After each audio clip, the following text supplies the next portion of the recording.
So what I'm here to talk to you today about is the education in personal finances for Monroe Community College students.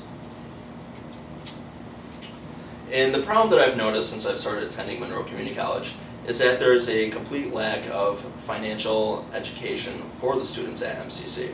And as an accounting major in a business course, you are required to take a personal money management class, which you learn about different financial stuff such as budgeting, planning for retirement, how to purchase a car the right way, and also how to even purchase a home. And for most students, this is not available. So just to give you a little background information, Monroe Community College offers over 100 different transfer degrees, and certificates for those interested in higher learning. And Monroe Community College is actually one of the biggest community colleges in the U.S. It's the second largest this side of the Mississippi, second only to Miami-Dade County. And for the curriculum at MCC, the core courses, just like most other schools, would be English, mathematics, and science. But the issue here is that there's nothing based on finances. So what the purpose of this proposal is to create an education program that's going to allow students to create budgets on their own, plan for retirement, and just have a greater sense of overall financial capability. Is to kind of show you where we've been trending over the past few generations here. At the beginning I have the millennial generation, who 23% of them spend over their income and 31% have unpaid medical bills. And if you compare that to the silent generation, where only 14% overspend on their income and 10% have unpaid medical bills, this is a huge gap, and this is a trend that definitely needs to be curbed. So what can we do to rectify the problem? That's what we're going to talk about in the next part of this presentation. So I implemented 3 different strategies to increase the education for finances for the students here. And the first would be to require classwork. The second would be to hold seminars. And the third would be to create a student club that is based on finances. So for the class requirements, it would mandate that all the students at MCC take personal money management, which is the Econ 103 class I had mentioned earlier. And this is only 3 credit hours, so it could easily be implemented to take over for one of the, let's say, less important courses like an elective or one of those, so it wouldn't actually add on to the credit hours required for a student to graduate, but it would kind of add it to the core courses because it is mandatory for business students, and it's a great financial tool for anyone really. And for the second one would be seminars, and Monroe Community College actually hosts dozens of these every single year. And we have the auditorium space and the ability to put these on fairly easily without creating too much of a hassle. The only thing we would really need to get would be guest speakers, and we'll get into the budgeting aspect of that in a little bit. But these would not be mandatory. These would be for whoever wants to come, and this is also open to non-students alike. So if those in the community want to benefit their own financial well-being, they'd be welcome to attend these as well.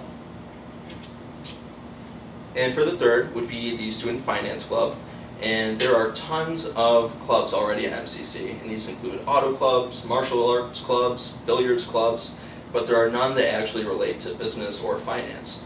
And at St. John Fisher, where I'm attending next semester, they actually offer an accounting club, an economics club, and also an investing club, and those are just the ones that are based in the business area. So it would not be too hard to actually implement this because we have even more students, which creates the probability of having more interest than they would, so there's no reason that we wouldn't be able to actually get this implemented into the organization. So the next part we're going to talk about the scheduling, staffing, and budgeting of this solution. So for the scheduling, I'd like to go ahead and move this into action within the next 2 years. So this would be fully implemented in the fall of 2017 semester. This would require all the students to take the personal money management course. So this gives us 2 years to kind of plan ahead and organize the staffing that would be involved, which we're going to get into the next part. And for the seminars, I believe we could begin these even in the fall of 2015 because these are pretty easy to throw together. As I said before, we already have the infrastructure to do it. We just need to hire a couple public speakers to come in and give a seminar. And for the third would be the student club, and I'd also like that to begin in the fall of 2015 because this is also easily implemented and it's pretty much run by students with the help of the Student Life Center. So that gets us into our next part, which is the staffing. So for the personal money management class, we will obviously need additional professors to accommodate the increase in number of students that would be taking the classes. But this wouldn't be too difficult as we already have a solid core group of professors for the business department that teach this class. So adding their required classes, it wouldn't be too much of a problem, but we would need additional professors. For the second, with the seminars, we'd need 1 or 2 guest speakers every year, possibly every semester, depending on how much of an interest is there. And for the third would be the student club, and I had said before how it's mainly run by students with the help of the Student Life Center, and the Student Life Center is already there and they already work with all the organizations and clubs, so utilizing them would not be an issue. So for the budget, what I found was to hire professors, an adjunct professor costs roughly $62 an hour, and these were statistics I pulled off the internet for Monroe Community College for current professors that are there. Also, an adjunct assistant professor that's on salary would be $19,000 per year, and a contracted adjunct professor would be roughly $10,500 a year. For the seminars, guest speakers typically do these for free for nonprofit organizations such as colleges. They can command a fee up to $500, but per seminar that's a pretty good deal.